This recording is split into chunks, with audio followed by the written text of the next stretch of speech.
Well, I've had a couple people who have got to know me for more than 30 days straight. My own father doesn't spend that much time to really get to know me.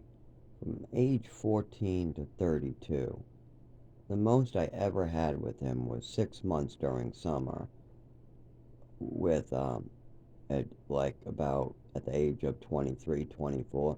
During my childhood, it was a lot of weekends, bring me to Maine for a month, drop me off, but there was no 6 months straight just getting to know me. Even if I was living with him, he avoided getting to know me and just believed whatever bullshit was coming out of his wife's mouth about me. And boy, did they like to drag my name through the mud. They did it from day one. When I was 5 years old, I tried to show my mother my swimming medal I won in the orphanage. Oh, think about it. You have a blonde haired, blue eyed 5-year-old you just got from an orphanage. His mother, he doesn't have one. He was taken away from his mother. His father's in prison for statutory rape because his mother started dating this man at 13 years old and got pregnant at 15. So, no parents whatsoever. Big floppy ears, buck teeth, has a cute little mouse look to him. You know, he's going playing in a Lego box in the other room. You just adopted him. The kid takes the medal out of the Lego box, looks at it, and goes, I remember this. The orphanage brought me to the YMCA, and I treaded water the longest. And they gave me a medal because I was the best at treading water in a cold pool. Back then, I even could walk from the pool back to the parking garage with my hair wet during winter. Yes, they brought us to do this during winter, I remember that. And oh, yes, I bet my mother would love to see my swimming medal from the orphanage back when my name was Zachary Greenouch. I bet she would love to see that. Okay, let's show her. Okay, I do a little waddle over. I'm walking over. Hey, Mom, look at the swimming medal I won in the orphanage. You didn't win no swimming medal in the orphanage. Give me that. How did you win a swimming medal in the orphanage? This belongs to an African American kid named Corey. Yes, it does. You're a liar. You're a liar. You didn't win this medal. And tell me, why is your last name on the back of this medal? Because I won it in the orphanage and that was my name. No, it isn't. This is a black kid's medal. This isn't your medal. You tell me the truth right now. Why is your name on the back of this medal? Because I won it and I'm just trying to show it to you, Mom. No, no, no, you're in trouble. You go to your room, you're punished, and I'm keeping this medal. And then at the doctor's office, my mother's going, he has attachment disorder. He needs medication. He needs drugs. I have this fantasy to spread about him. And I have this fantasy to spread about him. And she goes on about all these medical fantasies she comes up with. Then the doctor looks at me and goes, Zach, what about this swimming medal? I just won that in an orphanage. Well, your mother says you wrote your name on the back. No, that was a staff member in the orphanage. My name was Zachary Greenhouse. That was just my name. And I start crying and crying. And my mother goes, he's playing a game. He's making up fantasies, and he just has attachment disorder, and he's out to get me. I know so, because I saw him write his name on the back of this medal. What is a complete lie. The only person that wrote ZG on the back of my swimming medal was a 23-year-old, or I guess 23 to 26. She could have been 30. I wasn't good at judging ages when I was age 5, 4, whatever in the orphanage. But I know my mother didn't see nobody write that name on it because nobody but a staff member at a pool at the YMCA wrote it. And my mother wasn't at the fucking YMCA when the orphanage brought all the kids over to tread water and learn how to swim. Now, we weren't great. I mean, they just kind of held us up and had us, okay, now we're going to want you to go a little bit to the deep end, and whoever can tread water the longest wins. And they keep a staff member in the back ready to pull you in if they need. There's a staff member in the pool. And then when we got out of the pool, because I tried to water the longest, I got a little brass medal that goes around your neck. You could probably get them at the dollar store. I have no clue where the orphanage got these. But it's just a brass medal. It has my initials because they wrote it on the back. And all the other kids got like Parachute Man. I remember one kid getting. I think there was some candy that went. What's funny is at the time, I almost wished I lost because the candy looked better. But then after I got back to the orphanage and I put the medal into my Legos, and every time I played with my Legos and came across that medal, it boosted my self-esteem. I can do good because I'm better at treading water than the rest of the kids. And they did this a lot. If you came in first place at throwing a football, maybe you would get a trophy or something if they had a contest like, that's a bad example. More like home run derby, or if they played a game of baseball. They would give medals to everybody, and the person, the team, or whoever came in first got a bigger medal. But there was minor medals or trophies that went to everybody. So there was all this boost of steam type stuff. And prizes went out to everybody, but the person who came in first got a bigger prize. That's the way they deal with it. They still give minor trophies to the kids in the 90s when I was growing up in orphanages. Yes, they gave small trophies to all the losers, and the winner got a big trophy. Or, in my case, at the YMCA, the kid who swam the best and treaded water the best got a swimming medal, and the rest of the kids got candy and parachute men. So, what did my mother try to do to boost my self-esteem? She called me a liar. She stole my property. She took my medals away. She got me drugged and put on medication because of her fantasies. She was also drugging me with her own prescriptions. So now you have some background information. I also missed out on education. This mother did everything to destroy my education, my medication, my mind, and my body that she could possibly do. I don't know many other people that have more missing education than me. Maybe some hick on their front porch living in the bayous with no teeth and wearing a potato sack for a body, living in the swamps with crocodiles in their backyard. Maybe that kid has less education from me if he's getting homeschooled. But I haven't met a single person in my life yet that's missing more education than me. I've even seen special ed people who are literally on Social Security for the rest of their life because they are so mentally inclined and so unable to learn. And they still got twice as much education as me. And if my father tries to argue, no, he got an education every year he was supposed to, I would like to argue that New Mexico, playing in the woods and just playing with holes and lizards and trying to find bugs all the time, that doesn't count as an education for a year. And even though my father was being lied to and he sued the place, that doesn't mean I magically fairy waves a wand and I get my education back. No, it doesn't. The father has to admit to his mistakes after these things happen, and he needs to have talks with his kids to understand what type of education he got. Because the child doesn't know what a normal education is. He's not an adult. He's never seen anybody else get an education before. He only knows this is the education he's getting, and everybody's pretending like it's okay. Like wandering around the woods for a year straight. We had only a teacher for 3 months in the beginning and 3 to 6 months at the end. That's a whole year of no teachers, no classes, just a bunch of staff members driving you to the side of the highway to chop rocks, or you playing in a field, or you play video games in a room, or you go into a tent and you play video games in a tent on a camping teaching lesson, how to camp.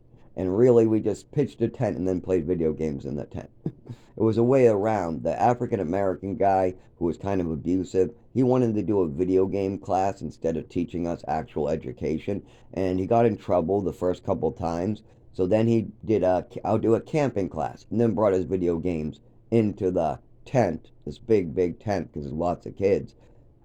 And he got in more trouble, and he wasn't allowed to teach us anymore. But the other teachers weren't any better. They would just have us wander outside. Some of us would be more curious. They'd come over. Do you want to learn about that bug? Let's look it up in your book. Um, you know, just simple stuff like that. But that is the whole day. That is my whole week. Looking up one bug in a book is the whole week. Going on the side of the highway to chop a rock and look at a fossil, that's my whole lesson for the week. Playing video games, that's my whole lesson for that week.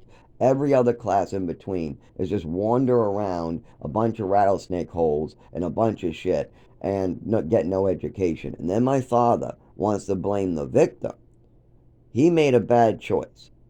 He knew that place wasn't built yet. It was very obvious. They kept on telling him, we're going to get a pool. We're going to get good staff. We're going to get a teacher. And then they had a teacher when I first got there for 3 months. Did the program notify all the parents that their teacher quit and they had no teacher? Absolutely not. They are getting like over $100,000 for every 4 kids. And you think that the parents are going to let them stay there for a year while they search for a teacher with no education? No. So they just left that part out. They left the part about the teacher leaving. And they were having staff members just fill in who aren't qualified at all. But is that the kids who are 7, 8, 9 years old's fault? Is that the children's fault? No. But people want to take it out on me that there was systematic failures in the mountains in New Mexico. Like it's my fault that my parents decided to put me in a bad situation that I told them not to. I gave them the strongest, no, this is a bad fucking idea possible. For one, I was very attached to my mother and father. Even as my mother drugged me, it only made me more attached to her and listen to her more and do what she said more. And part of the problem what I had is I listened to my mother too much. My mother said that when she said jump, I had to jump, or I got a ruler, or I got drugged, or whatever. But when I listened to my mother, oh boy, did I get in trouble. Like when my mother tried to tell me not to look at side effects. That got me in trouble. It took me 10 years to recover from that one. I thought when my mother was really talking about something, she said never, ever look at the side effect list because you'll think you have them.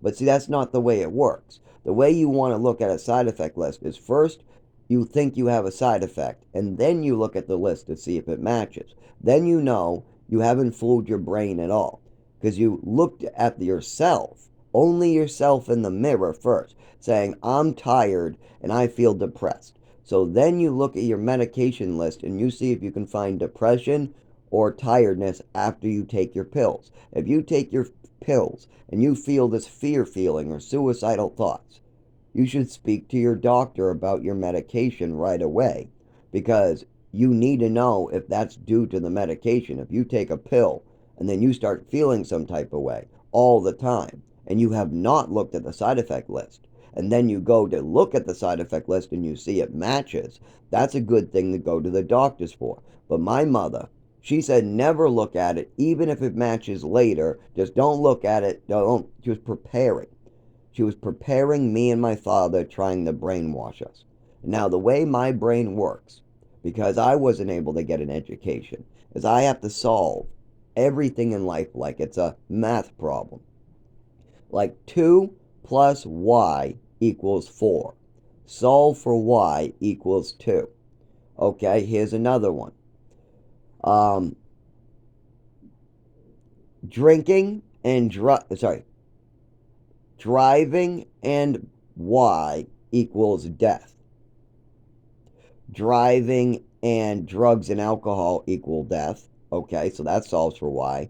Driving while disabled can equal death. Okay, we know y can equal that. And that's the way my brain works. Okay, or how about this one? I'm on a walk and I'm trying to clean up the environment. But I don't really want to do anything but wash my hands when I get home. I don't want to carry anything gross.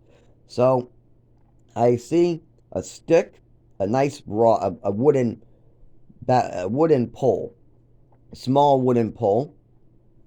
Okay, it has a little hole in the end, but you don't need the hole in the end.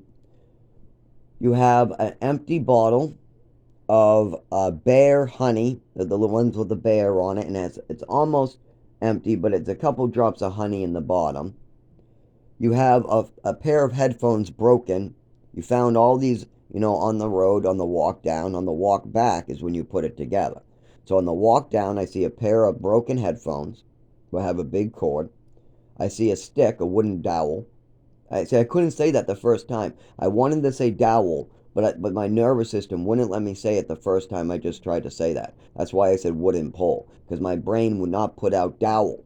I know the word, but that's what happens to me. I'll go try to remember to do that. Anyway, a wooden dowel and a bottle of honey with a couple drops at the bottom. I got a bottle of water with me, of course, for my walk.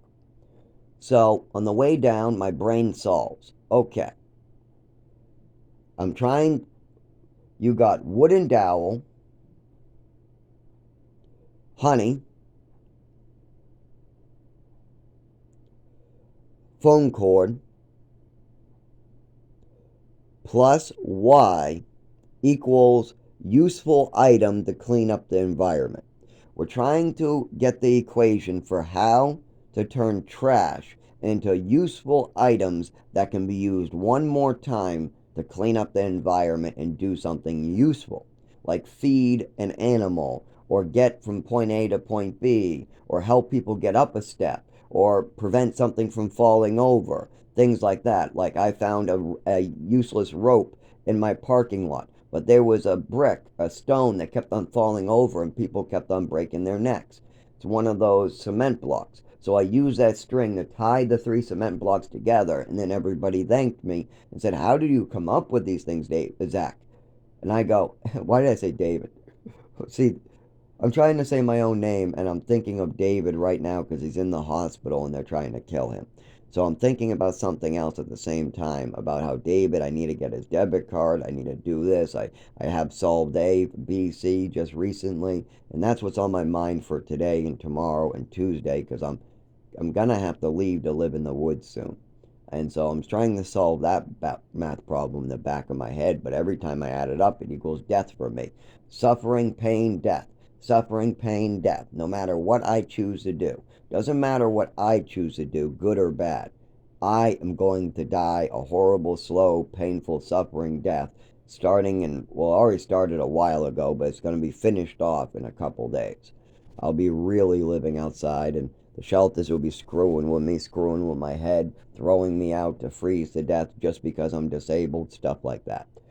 Anyways, back to the math problem. We got the wooden dowel, you got some honey in a bottle, you got the headphones, and I got a water bottle on me. We're trying to solve how to clean up the environment and find use in trash that animals or people could find useful. Okay, so I walk down, I find these items on the ground, I don't pick them up, I leave them there. I just keep on walking while I think and try to solve the math problem. I did this with a walking stick that looked, oh my God, they thought it was a rich, like one for a blind person. It was pretty funny. I made it had like all this silver on it and a nice stone on the top, but it was really made out of old pieces and it just came together perfect. But this one is the more common to what happens. The walking stick was amazing. I have made lots of walking sticks, but this one individual looked like something you would pay $60 for, and people believed it was some specialty stick you would buy in the store for $60. So it made me laugh. But that only happened once with the walking sticks. Most of my walking sticks you could tell are homemade. Not that one though. That one came together so perfect I didn't even need any glue for the rubber cap on the bottom. I used a rubber cap to some vape cartridge thingy tube that somebody threw on the ground, and the rubber cap fit great as a stopper at the bottom to grip. And it was so tight that you didn't even need glue or any adhesive. Anyways, back to my walk with these three items. So what do I come up with for the solving of Y? Bird feeder. That's what Y equals. Yes, bird feeder is what Y equals. Okay, so we got wooden dowel, bottle of honey, headphones. I got a bottle of water on me equals, no, sorry, plus bird feeder equals something useful that cleans up the environment. So you got the problem kind of solved right there. But how am I going to do it? That's part of the problem. Very simple. We rip the headphones off the cord that don't work, so you just have a cord. Then you tie the cord around the head of the bear. Then you poke a hole by taking your lighter out, melting a piece of metal that you find on the road. Just anything will do. There's always some piece of metal. You could even use your belt or a paper clip or something on your keychain. You just melt a piece of metal real hot. You stick it into the bear's head a couple times, making some holes, nice down low where the hummingbirds can get in. Then you pour some water in the bear's head, shake it all up. You could shake it up before you do the holes if you prefer. Probably easier than holding the holes like I did when I made I probably should have done it the other way, but I was walking and doing it quickly. I didn't want people to see me fooling around with trash. Plus, I gotta wash my hands at home, but people don't know I'm gonna do that. So I poke the holes, I fill the water, I shake it up, I got a sugary mix in there. Normally you would dye it red, but it doesn't have to be dyed red. The hummingbirds will still go for it as long as there's lots of sugar to it. And I made it like 50-50, so it's 50 honey, 50 water. It's only a little bit at the bottom, but enough for a lot of hummingbirds to suck out at least 100 flowers worth. Then I end up just putting the dowel to the headphones, and then I stick it on a tree near the road where I found it so that the hummingbirds aren't in the road, but they're in kind of the wood line at the edge. So it's in the woods, but close enough to the road that if it falls off, whatever cleaning up crew that ever might come by will still have the trash. And now it's a bigger item, easier to find. And that's it. I don't have a bag for trash. I don't walk around with a plastic bag to fill up trash.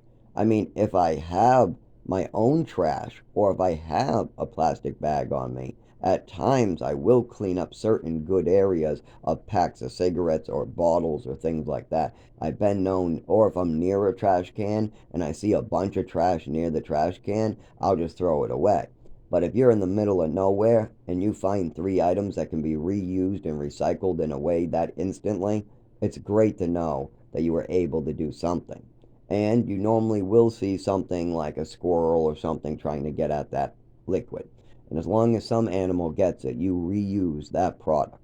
You made it usable for many creatures. You could even poke a hole and give it to the ants, but that's kind of like useless. Those are insects. We don't really want them to spread.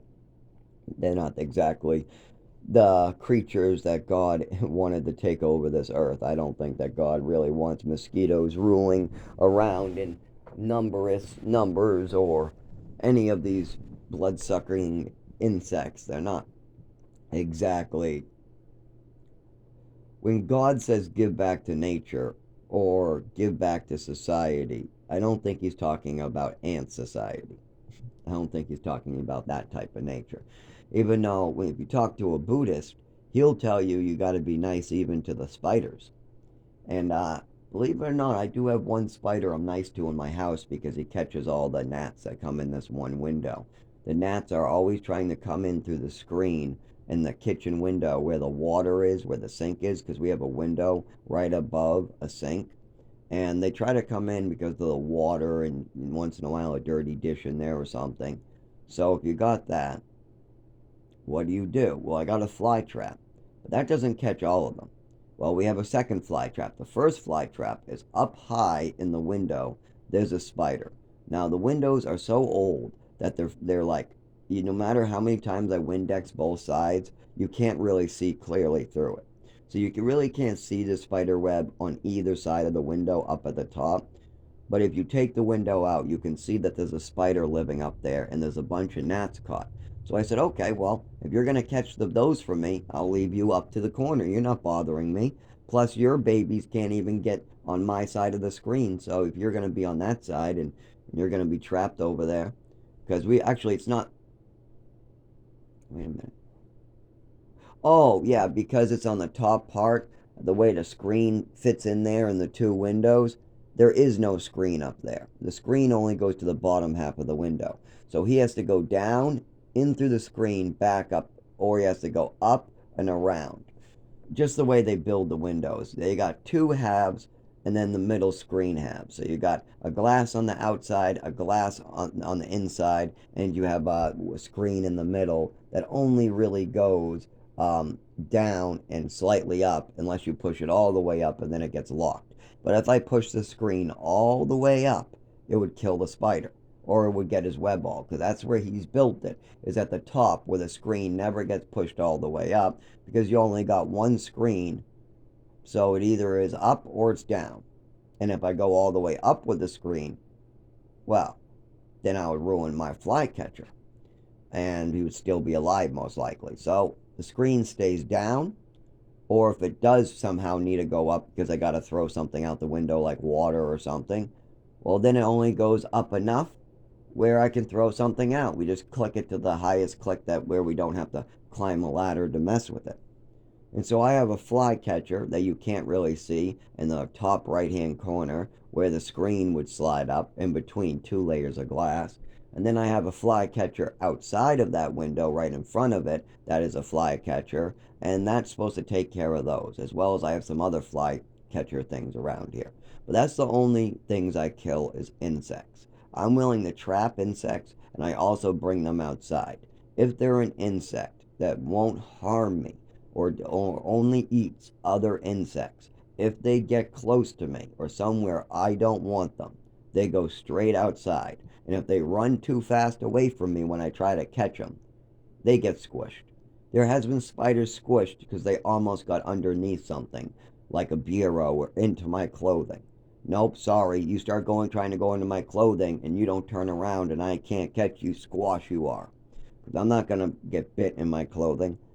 So, yeah, there are some things I do to stay more religious and Buddhist like, or I am a Roman Catholic and I try to stick with the Catholic religion, but I'm very spiritual, and I believe that everybody has a right to Jesus Christ. Even a Buddhist has a right to Jesus Christ. And if you want to have a Buddhist hear you out about Jesus, then you need to be willing to hear them out about Buddha.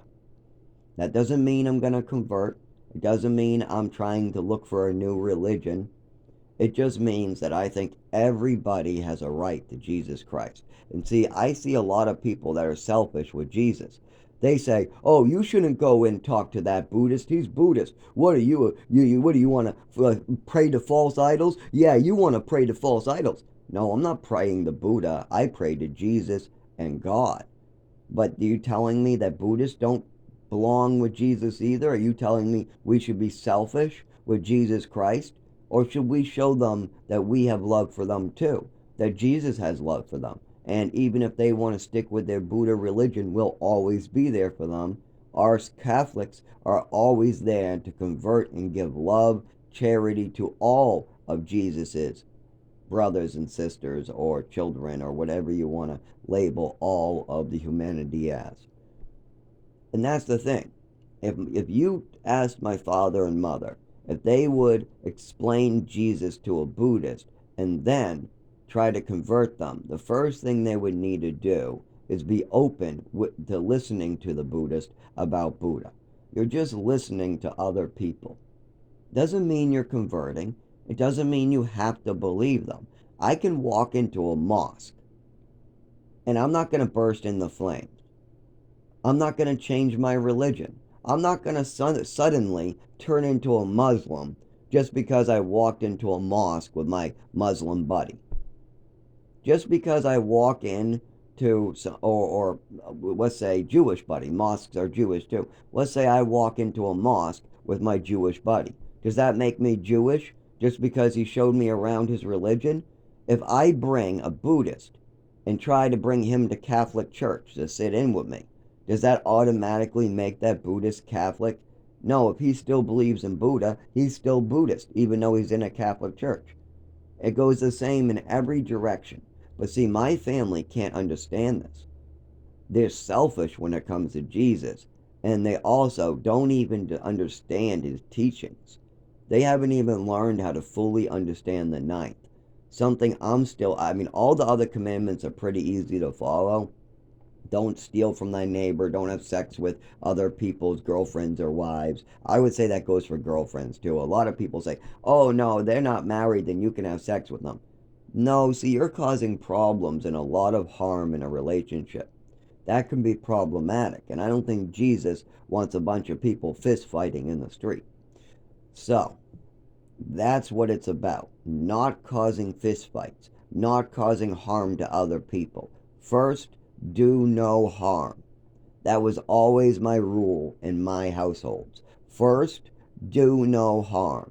That's all you have to do. You don't have to follow Jesus in my household. It's okay, but you have to do no harm. If there's negativity in the household, like you guys can have a conversation negatively. You can say, "I think you stole my stuff," and the other guy can say, "No, I didn't."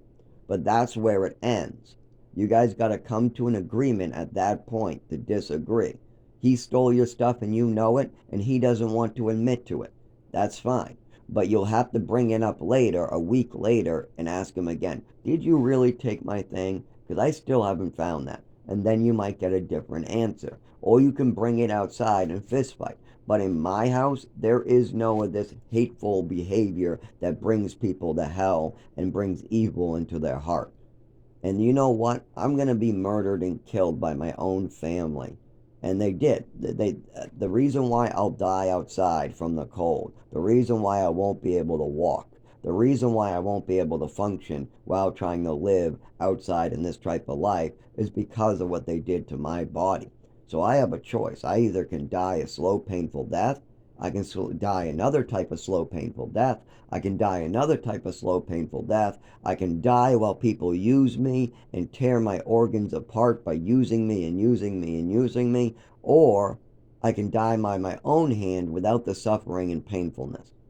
Those are the choices that befall me if I don't have any ability to work, collect Social Security, drive a car, walk down the street with my own legs, talk with my own mouth, use my arms properly, use a shelter, or find shelter when it's cold, or treat my epilepsy that is triggered by flashing lights, weird noises, touch, cold, and stimulus like pain, what causes shakes, lack of ability to use my body, legs, arms, lack of speech, so I sound incoherent.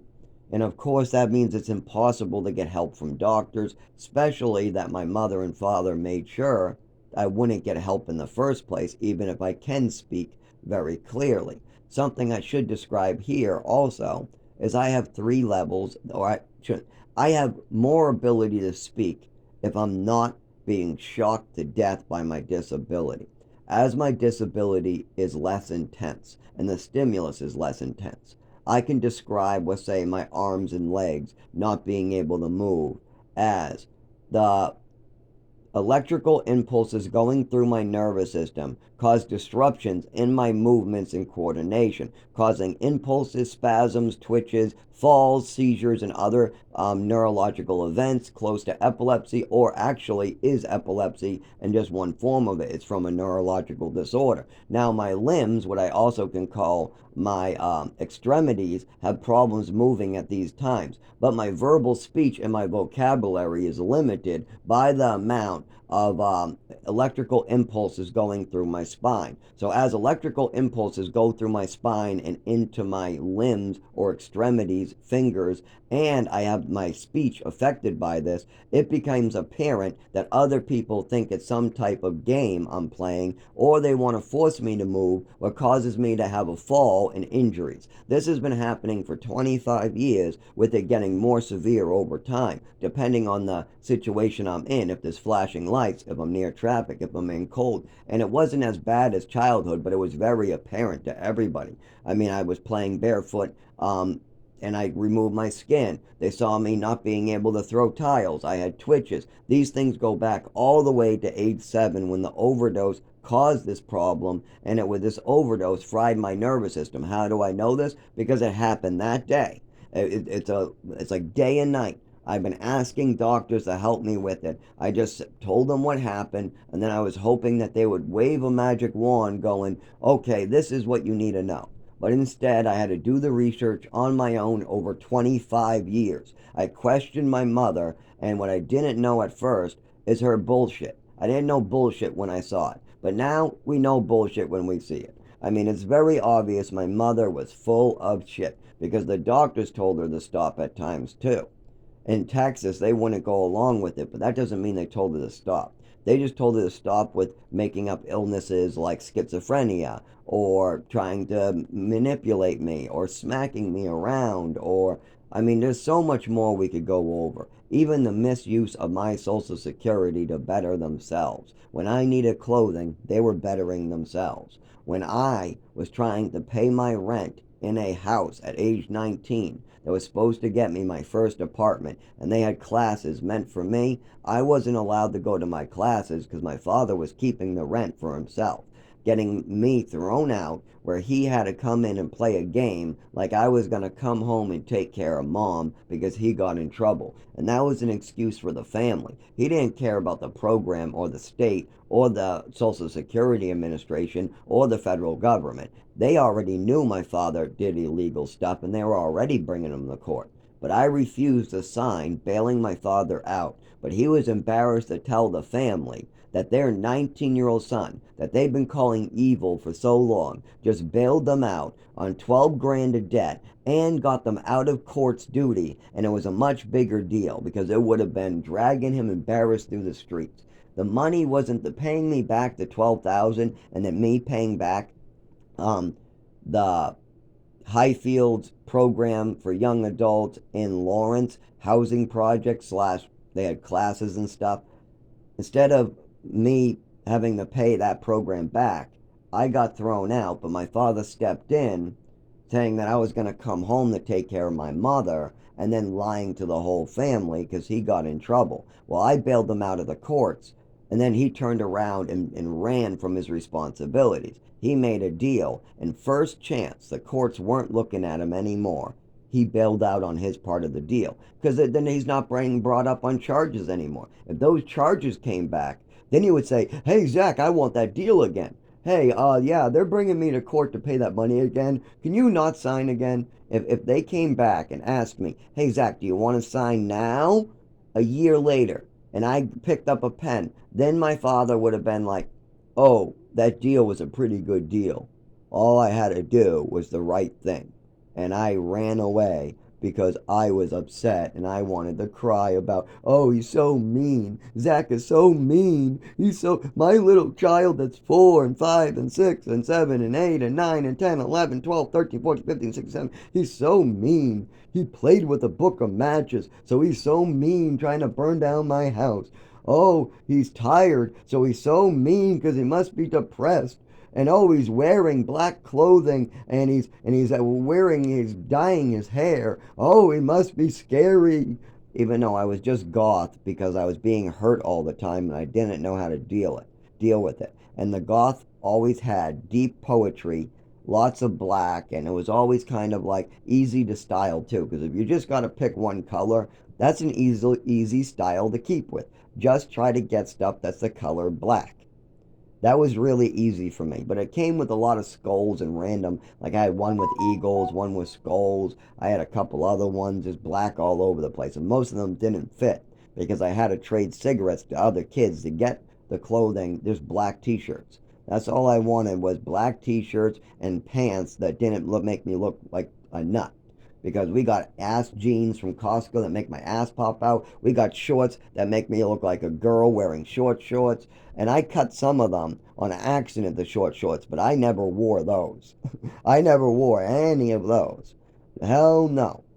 The ones my father actually bought me that were shorts, that were designed to be shorts, were all short shorts. Till the point where I had to learn how to properly cut pants to the right length to be below the knee. It took me at least 7 tries before I finally figured out how to turn a Costco pair of jeans with an ass falling out into a pair of shorts with an ass falling out. And it wasn't much better, but if I could get it up right to the knee just right, I would get it. But it took a lot of practice to design my own clothing. I would take old clothing that kids didn't like Costco jeans, or the black pair of jeans that are getting too tight or too loose, or the short shorts I couldn't do anything with. Those were just rags. I had a couple where I messed them up. Like I had a pair of shorts that were so short that the pockets fell out. I accidentally wore them on the bus. I was so groggy one morning. My pills, I took Seroquel, Thorazine, Trazodone, Lamictal, and Risperidone all at nighttime, and every morning I looked like I was high as a kite. Even my jobs were like, you should tell the doctors to cut you down. The teachers are like, don't you think they should cut him down? They were even talking to me. I would talk to the doctor. I would talk to my mother. It didn't matter. She wanted more. Drug him some more.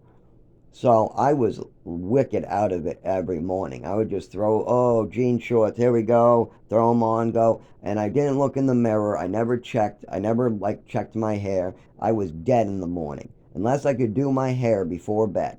Well, that's one thing I used to do, is get my clothing together before bed. Because after a while of doing this, where I just picked out a bunch of clothing, and then I'm like, well, I have sucky clothing to begin with. So I'm always going to have some sucky outfit.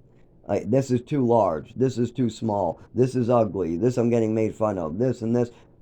I mean, it's not like I can wear $100 in church outfit to school. Yeah, I'm gonna wear dress shoes. I'm gonna wear some just regular socks. I mean, I don't care about the socks. Nobody sees the bottom as long as they're bleached.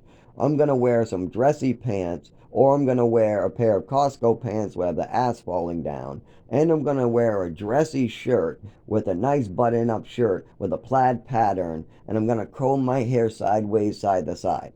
I would have been beat up on the first day, and wearing that every day for school. And how about the program? You're with a bunch of orphans who go shopping every month with a $200 clothing check. They would kill you, and they would still be crying, can we please buy Zach clothes? Can we please buy Zach clothes? Every month, like they were doing. Yes, a bunch of orphans with no parents that got a clothing check every month from the state of $200. That is Crossroads and Haverhill. This is for kids like 14 years old. We got a bunch of kids all the way up to 16. That's about the range you got there. And they go clothing shopping every month. The staff bring them in the van. They bring them to the bank, showing them how to cash the check, and then they bring them in and out. Well, I still can't figure out how they cash the check. I mean, did they have an ID? Did the program have a deal with the bank? Was it a cosign thing? Like, I don't understand. These kids didn't have IDs as much as I knew. Or maybe the program must have kept some identification for them. Anyways, they would stop at the bank most of the time in the mall. They would just go in there. Sometimes the staff member would go for them too and have us wait outside. Because I got to go in about the middle. After I went the first time, the kids all wanted to buy me stuff. So they had me ask my father over and over if I could please get my clothing check so I could get clothing. My father just called me a liar and said he would control the money. Yep, he called me a liar when I said kids are going clothing shopping every month. He's like, no, they're not. There's no way the state would give them a $200 clothing check when they give me $980. There's no way. $200 is way too much to be giving orphans that I have no parents. No way that these kids are getting $200 in clothing when I get $980. That's $200 in clothing, $600 or $500 towards rent, and another additional $200 to medical expenses every month. There's no way that they're just giving $200. I mean, these kids live in a program for the rest of their lives with no parents, eating American chop suey, having no television, they have one television that they all split up with only 66 channels. They have another room which has no television. The DVD player has no remote. It doesn't work on half the shit, and all we have is a VCR in the other room that can be brought over that runs VCR tapes. They're not allowed to have any real amount of toys except for what they can fit on their bureau. So they can have some stuff on their bureau and then a bin locked up in the basement. So you don't got much toys going on. Plus, do these kids get any money to buy toys? No. They have to literally work at a jobs to make any money. Little extra things they can find to make $5. The program would find extra special chores like cleaning out the basement. You'll get $250. Plus you got a certain amount for your regular chores. So that's how you made $10 every month or something, or $3.50, enough for a pack of cigarettes every week. Cigarettes were about $3.50, $4, and I had enough for a pack of cigarettes once a week.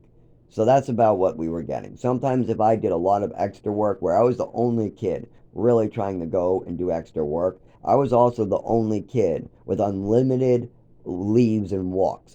I was allowed to walk anytime. I always came back.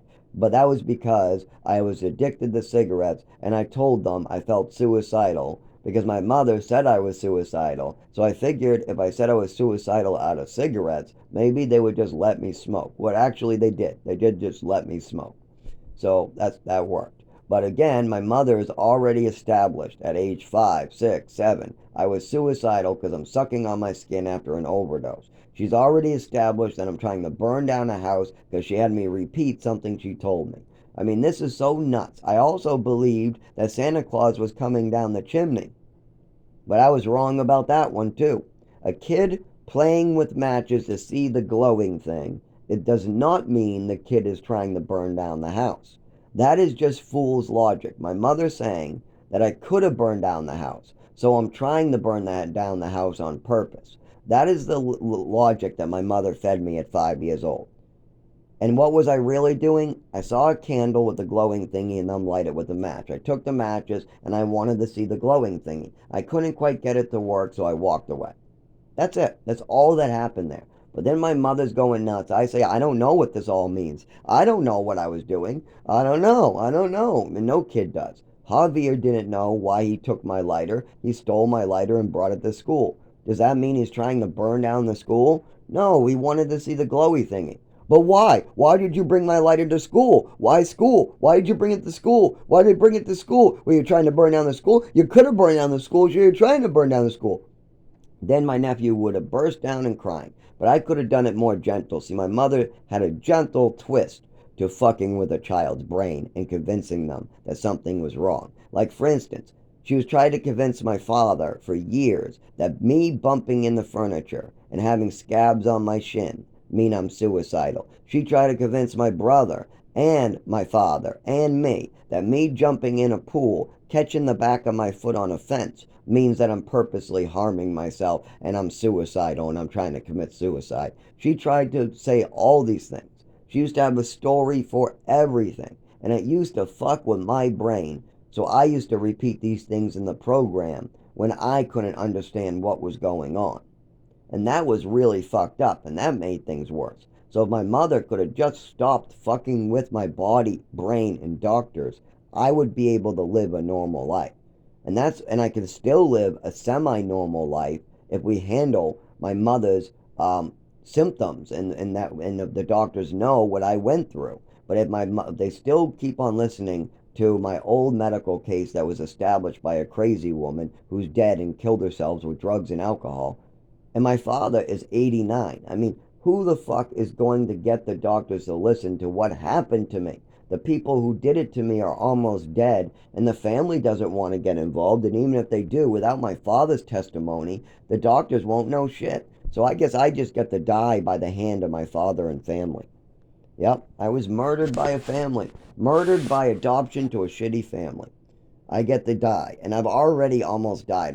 Almost died of an overdose. I almost died of manslaughter at the age of 7 of an overdose. I almost died of going unconscious several times in Lowell, where the hospital had to bring me back to life. We know that for a fact.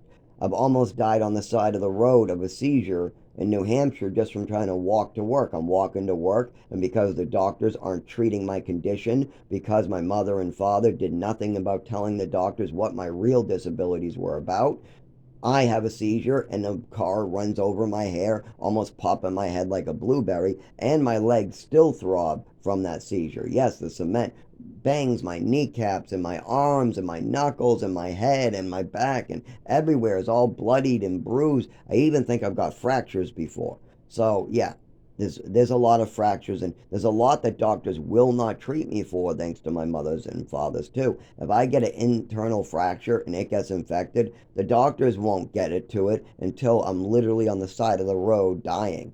I literally have to be found by other people, like in dead condition, before the doctors do a fucking thing. And then they release me as soon as they get me stable. They don't even diagnose the infection or whatever. I have to go back and go back. I mean, close to death before they do anything. They'll just keep on spinning me out. Just keep on sending me out. Then I get hurt. I come back, send me out. I get hurt, come back, send me out. I get hurt. All from the same thing that could be easily avoided with a cast and antibiotics. But instead, they let the thing get worse and worse by refusing treatment because of my mother's and father's choices. I have no choices in front of me that I could make that would make this situation better. I never did. There wasn't any choices at 19, 20, 21, 22. I made the best choices that I had in front of me with my disability. Now, if my mother and father didn't do all the shitty stuff to me, I could definitely just choose to drive, and I could choose to go get a job and not have to leave that job on the ground all bloodied up with ambulances picking me up. I wouldn't have to be out of work from jobs. I could pay my rent. I wouldn't have to be doing this. I wouldn't have to be doing that. I wouldn't have to be doing this. But because of what my mother and father did to me, I've made the best choices that I can with the cards in front of me. But it doesn't matter if I choose to go to work. Then I get injured in the first week and I'm right back even worse off than I was. If I try to choose to go to the hospital, I am choosing that over and over and over, but it's going nowhere thanks to my father's and mother's decisions and choices and what they've said and done. Okay, how about going to Social Security? I've done that, and I'm trying to get a call back at 9 a.m. from them, and I'm going in circles with them. But by the time they actually do anything, I'll be in another place, in another town, or I will have no phone line, no money. Once again, that's really hard to deal with. Why? Well, it's prolonged because of the way my father manipulated and lied to Social Security to get money for fake disabilities that my mother was creating and making up. Some of them are real, like my ADHD, my anxiety, and my bipolar, but I wasn't born with anything but ADHD. I was hyper. My learning disability comes from a lack of education and a lack of concentration. I lose concentration on the page. My vision zooms out, and then I have to zoom back in, and that's because I lose all concentration. That's ADHD, lack of concentration. ADHD stands for hyperactivity and attention deficit disorder. The attention means you can't pay attention, you zoom out. But I see things in a big picture because I'm zooming out, zooming back in, zooming out. So I see things on an outside perspective, and then I zoom back in and concentrate. So I'm in that concentration perspective. But then I'll lose it for a second, and then I'll go right back to it. But by doing that, you see two different perspectives at every given time. But I was only born with that one thing, ADHD. But by the time I had Patricia Newell and Henry Newell done with me at age 8, I had a neurological disorder. But that wasn't getting diagnosed. No doctor is really working with that except for recently in my 30s. Okay, and even then, that might stop if my father gets his way and his new wife. They might cut off all my epilepsy medication that's finally doing something good for me. It's allowing me to walk and speak, like you heard me speak in this video really well. Well, that's because it's only been a couple hours since I took my epilepsy medication. I took my epilepsy medication a little after 7:50, something like that. I would say about that. 8 o'clock we could call, but a little before 8. It's now, what, 9:15? 9:18. So it is at its full strength. My meds were taken. This is the best it gets with one stopgap measure epilepsy medication. And that would be Trileptal for epilepsy is what the bottles sometimes say on it. The bigger bottles sometimes don't say for epilepsy, but most of them do. And that's because I got a 3-month prescription, but they're also waiting to hear more information from my family, what they want to withhold. Or they say they don't remember, or they don't want to talk about. Well, if you don't want to, if you don't remember, then you need to talk to your son, because you're not going to pull this shit out of your ass. You have to go looking for the context. If you want the truth, seek it out. I mean, that's it. It's that simple. And I'm coming to them. I've called them. I've come to them. I've been very nice about it. Hey, you're killing me, but I'm going to be nice about it. And then they just are awful about it. Like, nobody is as nice as I am. So I turn it up a little more. I'm like, you gotta fucking handle this. You don't get to hurt me for 25 years and run away. Again, that doesn't work. So I've been nice about it for like 5 years. I've tried to give them the context. They admit that they remember some of this. They admit I was on extra medication. The whole family remembers my mother was completely nuts. They just didn't know what type. But none of that matters. What matters is that I do not have 101 things that my mother made up out of thin air that was never proven. You can say that I took a book of matches and I tried to light them in the closet. But the rest is up to me. If I was trying to burn down the house, I would know it. But instead, what I do know is my mother tried to convince me that I was trying to burn down the house, and I was 5 years old and I went along with it, just like when adults try to convince me that a fat man would come down the chimney by rubbing his nose. That's the same type of convincing that my mother had in me. Anytime these situations happen, my mother would try to convince me and other people that something else was going on completely based on the evidence in front of them. The evidence in front of them is I just try to light a match. That's it. I was 5 years old, I tried to light a match. Now, that's the same evidence I had on my nephew. He took my lighter and he brought it to school when he wasn't supposed to. I found this out when he got off the bus and I'm trying to get his homework ready for him, and I find a lighter in his bag. Now, am I going to push a narrative that means my nephew is trying to burn down a house? Even if I convince my nephew to tell me he was, because he's 5, I can easily get him to say that by just going, did you know that trying to bring a lighter to school could be thought of as you're trying to burn down the school? What? No. What? No. Yes, you are, because you are trying to bring a lighter to school. You could have burned down the school, so you're trying to burn down the school. Even though that's not as good as the example for me. For me, I had matches in a closet, and when I was done with them, they were just kind of in a pile, and then they just walk in. Now, there wasn't anything burnt. There wasn't any burnt clothing, no burnt wall, no burnt carpet. Nothing was burnt. I literally just try to stare at it. I try to light it and stare at it. I try to light it and stare at it. But my mother wanted to know what you call that. And that's called lighting a match and looking at it. But my mother, she had other ideas. She goes, you could have burned down the house, so you're trying to burn down the house. You need to admit that to you. You got to admit that to your father. You got to admit that. That's how she always was when you said, I don't know. Same thing with the medal. When I told my mother I won a swimming medal, she went off the rails with a fantasy. When I played with a match to look at it, she went off with a fantasy. And she always had to get me to repeat it or I was in trouble. So I was very confused at 5 years old with this mother going around saying, he's out to get me. I threw away all his toys because, he didn't clean his room. But just an hour prior, I come home from school and I asked my mother, why did you throw away my toys? Oh, sorry, I said, why are my toys not in my room? And I'm only like 6 years old at this time. I go, why are my toys not in my room? My mother goes, I threw them away because you like them better than I do.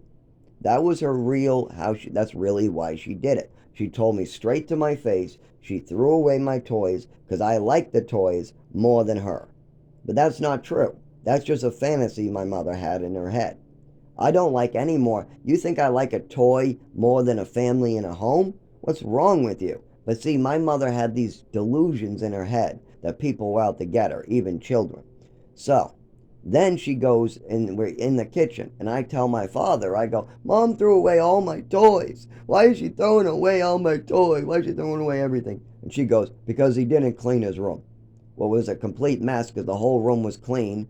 And the only thing that wasn't really made terrific was the bed. But the cupboards were pulled up like they're supposed to. So that's just bullshit. And even if that was the case, even if I did miss some dusting, does that give you the right to clean out and throw away everything and then tell your son that it's because you like the toys better than me? That's all a confusion mess.